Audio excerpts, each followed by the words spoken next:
Halo teman Indodax, seneng banget jumpa lagi di Indodax Academy Podcast bersama Faisenia tentunya.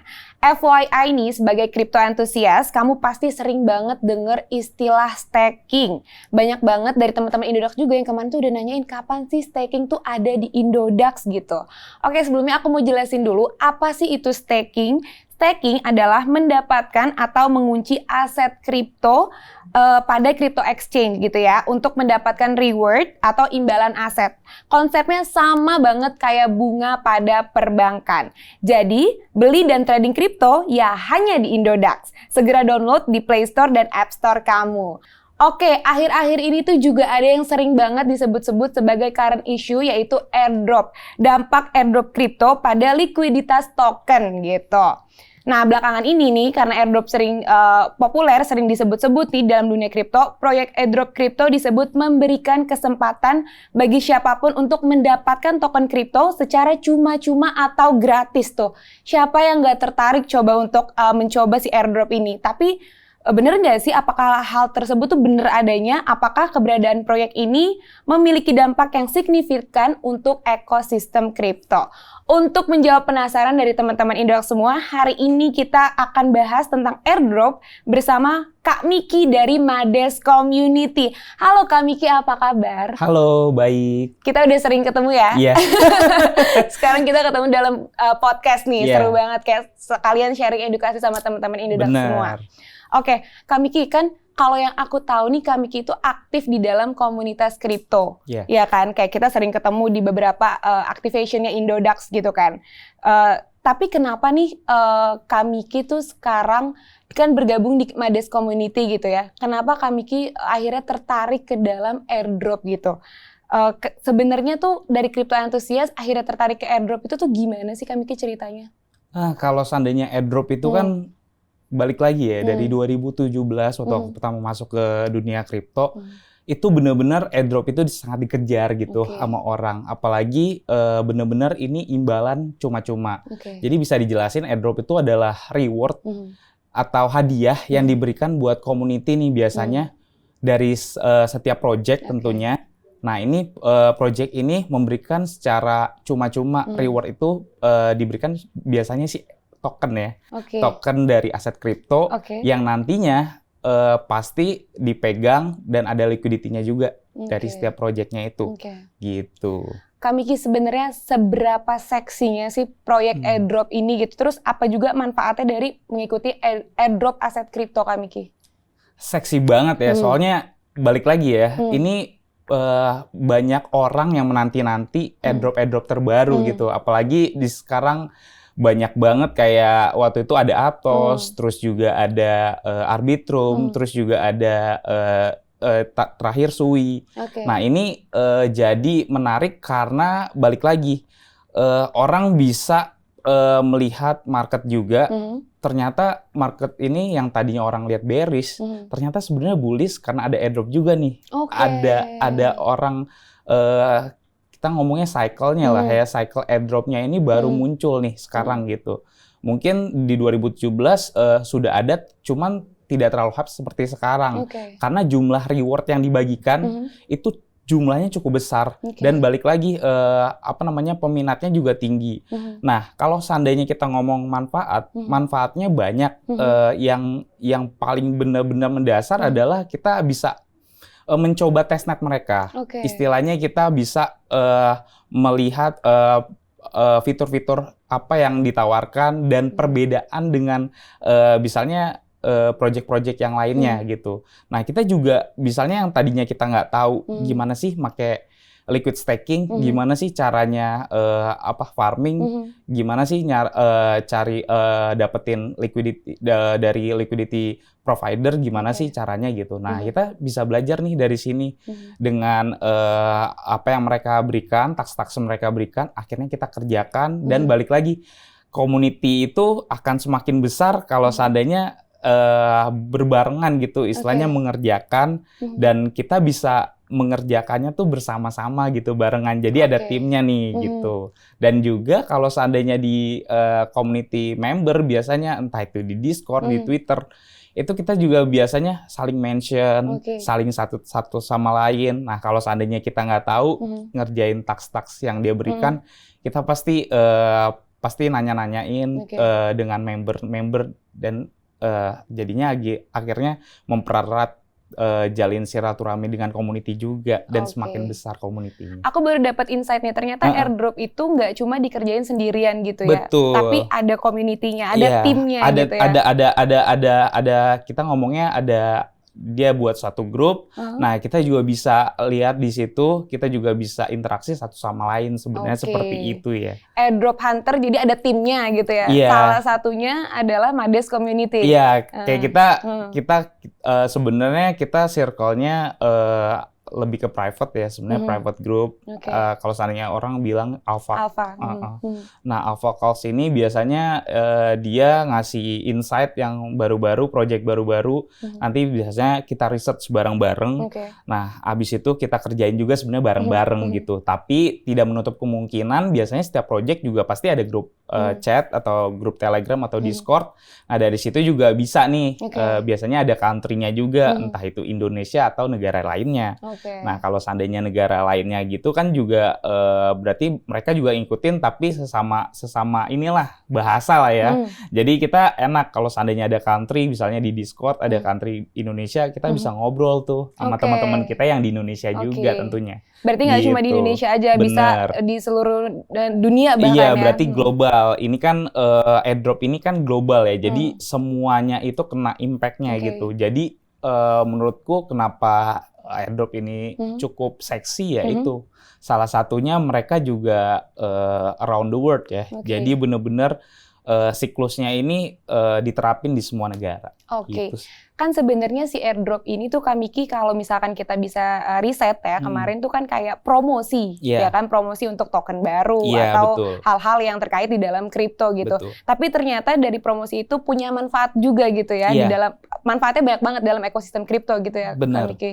Banyak banget yang bisa dimanfaatkan. Tentunya sekali juga misalnya kan kayak kemarin layer 1. Layer 1 ini akhirnya sekarang kayaknya berkompetisi untuk membuat airdrop agar komunitinya tuh jauh lebih besar, more than big lagi gitu nantinya di market. Nah, ini impact-nya juga sama market. Jadinya liquidity-nya kan dari airdrop ini jadi lebih baik gitu. Dan cycle airdrop ini diikuti oleh banyak sih bounty hunter kayak airdrop hunter, terus juga yang tadinya belum pernah terjun ke kripto jadi pingin tahu apa itu kripto karena ada airdrop ini. Setuju. Dan balik lagi mungkin bisa jadi profesi gitu kan. We don't know gitu nanti di kemudian hari karena balik lagi waktu itu gue pernah ada baca artikel gitu di berita profesi namanya profesi menangin giveaway. Oke. Nah, ini kan sebenarnya sama ya, mirip-mirip ya, airdrop itu juga giveaway. Nah, tapi giveaway-nya bukan Web2 tapi Web3. Jadi benar-benar kita harus persiapkan diri apa aja yang mau dilihat, project apa, di research dan akhirnya kita implementasi dan resultnya adalah kita mendapatkan airdrop atau hadiah itu. Setuju banget. Gitu. Kalau ada istilah trading for living, sekarang ada airdrop for living gitu. Betul, bisa jadi. Airdrop for living gitu. Jadi kapan lagi kita mau trading kripto tapi dapatnya tokennya gratis gitu tanpa modal? Benar. Kita bisa research apa namanya use case atau utility dari sebuah project itu dan kita juga tahu nih gimana kita dapat opportunity untuk kesempatan kita untuk memenangkan airdrop itu. Dan balik lagi ya, kalau seandainya dari community, ya itu juga bisa nanya-nanya nih. Kalau seandainya ada yang benar-benar bingung untuk bertanya, nggak apa-apa, bertanya aja di grup chat project mereka, dan itu pasti biasanya akan diberitahu, gitu ya? Di-share edukasinya gitu ya? Betul, di-share edukasinya. Dan menurut gua sendiri airdrop ini tuh di Indonesia mungkin dulu waktu zamannya 2 bulan 3 bulan terakhir ini ya, ini cukup banyak peminatnya. Dan juga ada ada modal juga gitu. Jadi balik lagi dulu eksperimen yang di Arbitrum, kita harus benar-benar pakai blockchain-nya dia dengan cara kita bisa swap atau kita pakai DEX itu nge-swap, terjadi volume trading di sana dan mungkin nge-bridge juga dari chain satu ke chain lainnya. Nah itu memerlukan modal atau gas fee lah, istilahnya gitu. Nah ada juga yang benar-benar airdrop yang benar-benar tidak ada modal atau tanpa modal, misalnya ngerjain task, misalnya dia review layer 1 dengan menjawab pertanyaan-pertanyaannya. Nah, biasanya dia ada tools seperti Zilli atau Crew3 atau ya semacamnya itulah gitu. Berarti nggak semuanya tuh gratis gitu Kak Miki? Nggak, ada juga yang beberapa yang memerlukan modal. Kita ngomongnya memerlukan modal ya. Sebenarnya modalnya itu ya nggak begitu besar sih istilahnya. Ya kalau seandainya kita juga experience, kita membeli NFT atau kita trading, pasti kan ada yang namanya fee trading. Nah ini kalau seandainya ini juga pasti ada fee dong buat nge-swap kita kita di DEX kita buat nge-swap itu juga pasti ada gas fee yang harus dibayar, biaya administrasi lah. Biaya administrasi ya, bukan modal besar yang modal kayak besar intinya istilahnya gitulah ya. Tapi dengan effort itu kita bisa mendapatkan reward yang jauh lebih banyak teman-teman gitu sih. Nah Kak Miki tadi kan kita ngomongin manfaatnya airdrop gitu kan secara global. Terus ada juga Kak Miki jelasin tentang ada fee-nya, biaya administrasi loh, bukan modal yang besar gitu. Aku lebih mau ngomongin ke dampak untuk ke community kriptonya nih Kak. Kira-kira airdrop punya dampak yang signifikan nggak sih ke community kriptonya ini? Dampaknya besar juga.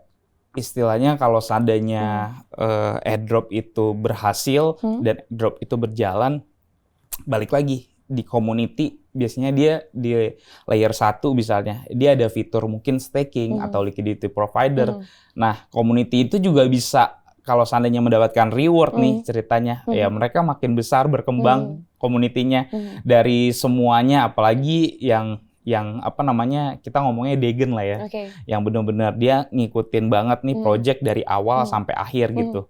Nah itu kalau seandainya dari testnet sampai mainnet gitu dia ikutin, nah dia juga bisa berpartisipasi juga. Mungkin banyak juga yang project-project yang merekrut leader atau community manager dari komunitas tersebut. Nah, itu opportunity-nya bagi si community-nya juga. Iya. Sebenarnya simbiosis mutualisme sih ya. Bener, dia setuju. Dia nge-hire dari misalkan suhunya community gitu sebenarnya untuk promosi, untuk disebarluasin lagi. Iya, gitu apalagi yang biasanya emang udah kenal ekosistemnya dia dan dia udah ikut dari awal sampai akhir mainnet itu, gitu. Jadi benar-benar di rekrutnya biasanya dari community juga, jadi impactful gitu loh di community-nya. Kak, tadi kan bahas manfaat si airdrop ini gitu kan, karena airdrop itu berupa promosi gitu.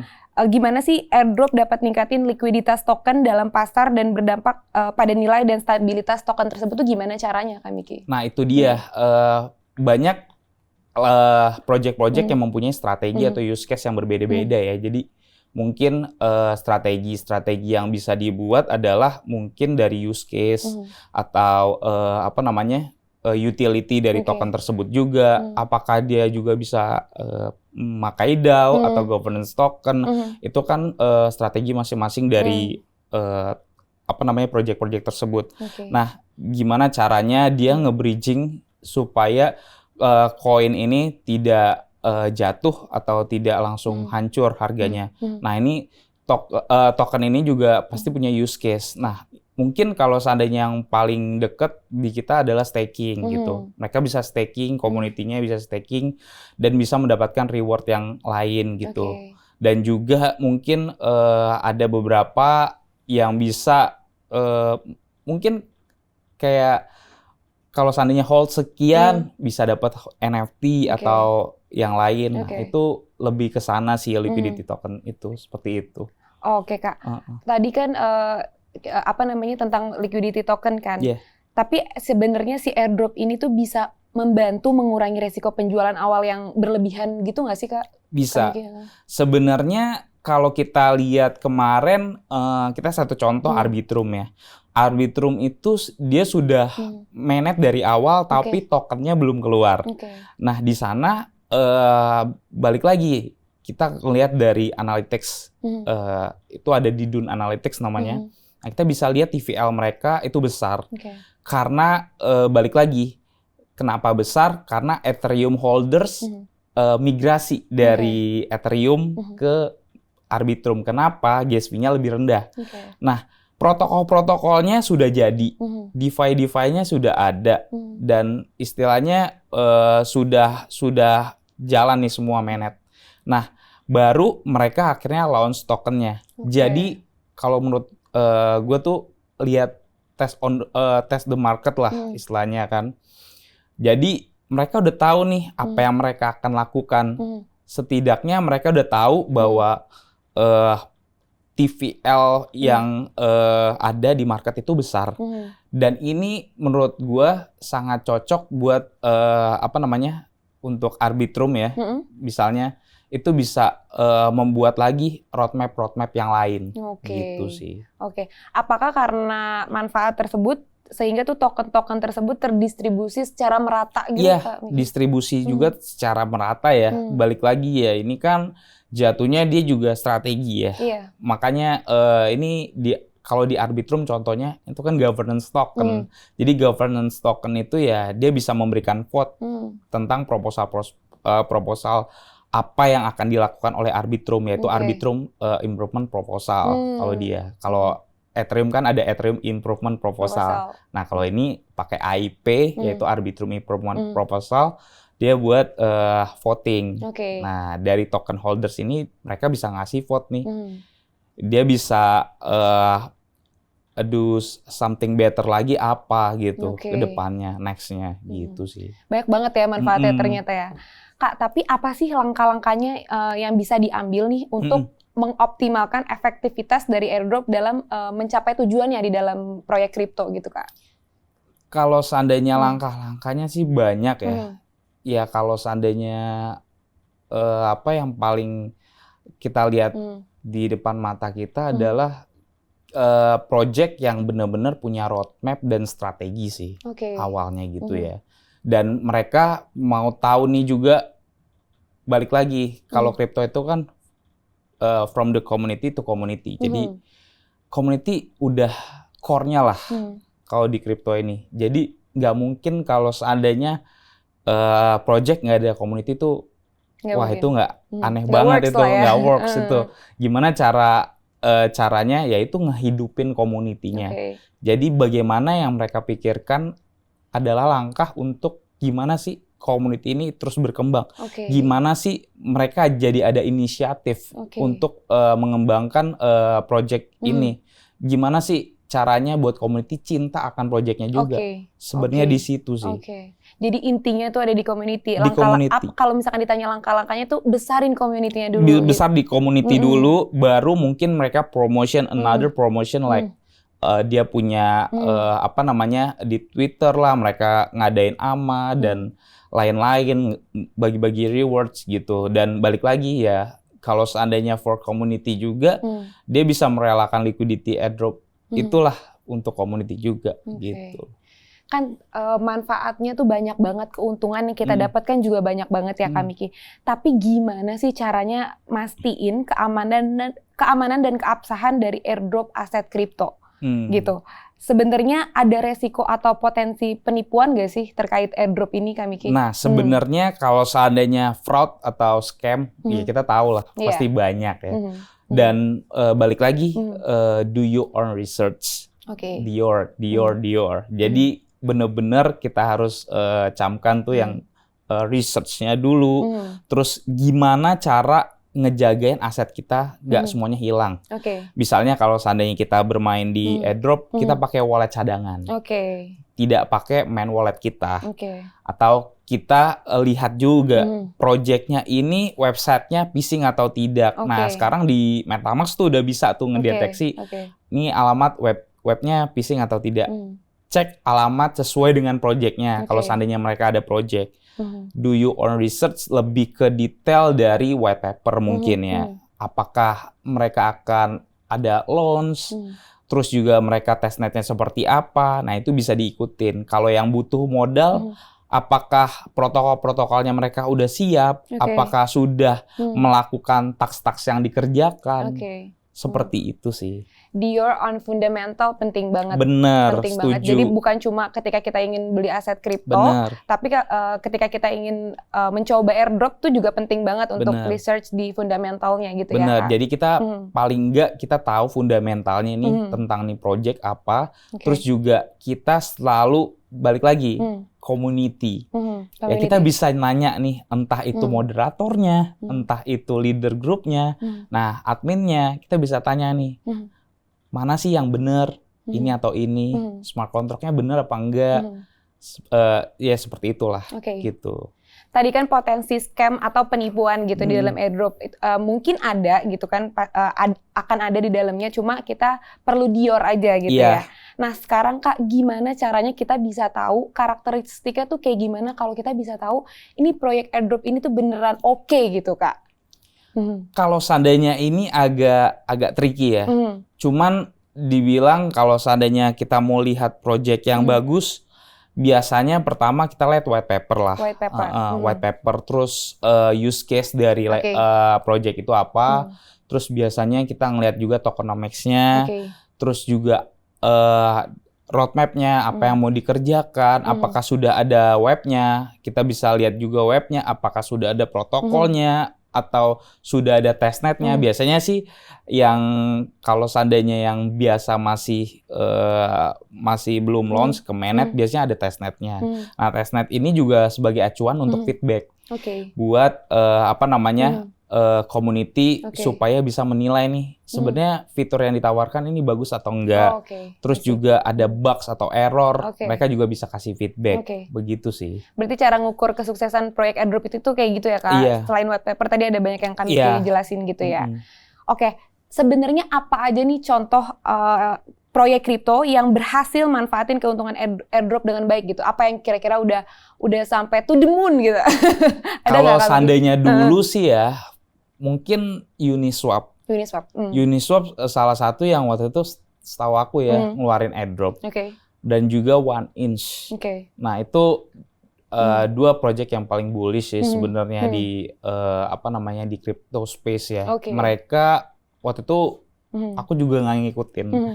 Mungkin ada yang dapetin gila-gilaan sih waktu itu, rewards-nya yang nggak main-main karena mereka emang balik lagi ya, kita ngelihat mirroring dari Arbitrum, mereka tuh sama-sama pakai tools-nya mereka. Jadi kalau seandainya mau dapat reward atau airdrop, kamu pakai dong jaringan kita, gitu. Kamu pakai dong tools kita, misalnya DEX-nya Uniswap, DEX-nya 1inch, kamu pakai dong gitu. Kalau seandainya kamu pakai, kamu tahu, oke deh, volume transaction-nya udah segini nih.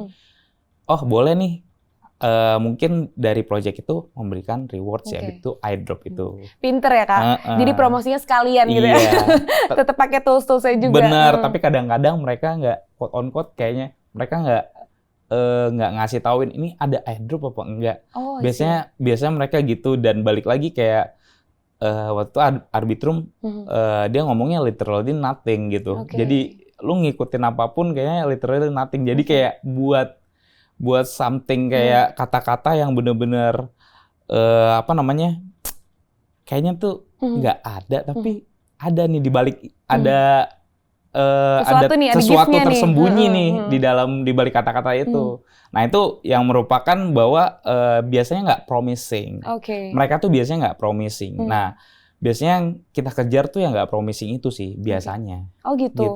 Tapi caranya gimana kalau yang pemula nih bisa tahu kalau misalkan kan nggak ada clue apapun kan, nggak ada signal apapun, tuh gimana caranya mereka tahu? Ada juga yang kasih confirm dari community. Nah mungkin community-nya ini dekat dengan beberapa developer atau orda lah kita ngomongnya gitu ya. Cuman balik lagi kita kalau seandainya ngikutin ini nggak cuma satu kan, kita harus garap yang lain lah. Istilahnya don't you don't put your egg on one basket. Jadi kita bener-bener lihat nih satu-satu potensial mana. Nah itu juga kita bisa list juga nih di list kita gitu. Apa yang kita mau kerjain. Oh yang satu ini udah kita kerjain nih hari ini. Oh mungkin besoknya kita kerjain yang lainnya. Nah itu dari 10 itu kita coba. Kurasi lagi. Harusnya sih salah satu pasti ada sih yang kita dapat gitu rewardnya. Gitu itu udah sih. dikasih tahu ya tips and triknya gitu. Oke, Kak Miki, last but not least, sebelum kita ke closing statement, kan pasti banyak banget yang pada kepo gitu ya. Gimana step by stepnya ketika seorang tuh ingin jadi airdrop hunter gitu, atau yang bisa dibilang tuh serok token gratis dari airdrop. Apakah ada persyaratan khusus yang harus dipenuhi nih untuk ikutan airdrop ini atau gimana, Kak Miki? Yang jelas ya balik lagi ya, ada yang pakai modal, ada yang tidak. Nah balik lagi mereka juga kan biasanya kalau sana mengadakan event ini, biasanya event airdrop, mereka tuh harus memakai non-custodian wallet seperti Metamask atau Trust Wallet atau yang lainnya, teman-teman tahu lah gitu. Nah itu kita harus siapin. Nah wallet cadangan tuh perlu yang tadi aku bilang biar kita tidak dapat fraud atau scam. Nah kalau seandainya once kita dapetin entah itu phishing atau apa, nah itu langsung nggak drain walletnya. Nah juga balik lagi nih teman-teman harus tahu juga, harus pantau misalnya di Twitter, mungkin lihat search keywordnya airdrop bisa diketik, nanti biasanya di topnya dia ada beberapa news tentang airdrop juga. Nah itu bisa kalian mungkin baca, terus cermatin kalau seandainya kalian ragu atau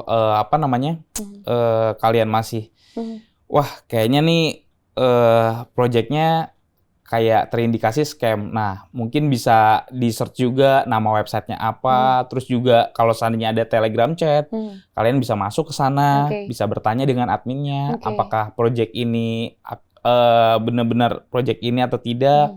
Nah, itu dari situ juga bisa kelihatan. Nah, itu juga step-stepnya kalau seandainya yang benar-benar banget pemula yang mencoba untuk biasanya kan ada GSV juga yang harus diterapin. Ya, mungkin deposit cash change dulu, baru nanti ke dompet non-custodian wallet. Gitu. Berarti cari informasi pertamanya tadi bisa dari Twitter ya, Kak Miki? Ada lagi nggak Kak selain Twitter? Twitter, Discord, biasanya di Twitter dulu sih. Awalnya kita paling gampang ya. Soalnya kalau seandainya dibilang crypto space, itu biasanya hampir seluruhnya mainnya di Twitter sih. Di Twitter, Nah, Twitter ini berdampingan sebenarnya sama Discord dan Telegram. Nah, platform Discord ini juga bisa membantu nih kalau seandainya mereka sudah ada dapat info, mereka akan kasih announcement biasanya di Discord atau Telegram. Gitu. Jadi teman-teman juga bisa nih masuk ke Discord atau Telegram mereka yang official. Jadi dari Twitter itu biasanya ada link tree, nanti link tree-nya bisa diklik, nanti ada tuh muncul platform-platform apa aja yang dipakai. Nah dari situ mungkin di Discord ada task-tasknya teman-teman. Jadi announcement task yang harus dikerjakan untuk mengikuti airdrop. Nah dari situ teman-teman juga bisa nih ngelihat, wah ini nih gimana sih caranya? Apakah saya luangkan waktu 1 jam atau 2 jam? Nah itu juga bisa tuh di arrange waktunya teman-teman. Nah kalau seandainya teman-teman juga ada kerjaan, mungkin bisa di list dulu nih apa yang mau akan dikerjakan hari ini. Nanti kalau seandainya ada lagi airdrop, baru di list lagi, baru akhirnya setelah itu digarap. Gitu.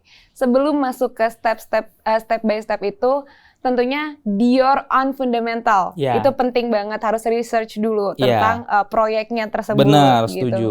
Oke Kak Miki, terakhir closing statement untuk materi kita hari ini, yaitu dampak airdrops pada likuiditas token kripto. Gimana nih Kak Miki? Silakan. Tentunya teman-teman juga tahu ya, pasti di sini juga airdrop banyak ya. Mungkin teman-teman Indodax juga. Jadi kalau seandainya buat gue sih prefer ya kita harus persiapin diri ya. Balik lagi ini masih siklusnya di bear market ya. Jadi kita mungkin di dollar cost averaging, kalau seandainya dapat reward juga dari liquidity token airdrop ini gitu, itu dampaknya mungkin besar pada setelah halving nanti. Nah juga kalau seandainya kalian pingin kejar, ini masih early stage, jadi benar-benar masih cycle baru dan kalian tuh bisa dapat informasi juga sebanyak-banyaknya di Twitter atau di Discord atau di Telegram. Nah itu kalian bisa cari dan juga banyak peluang sih.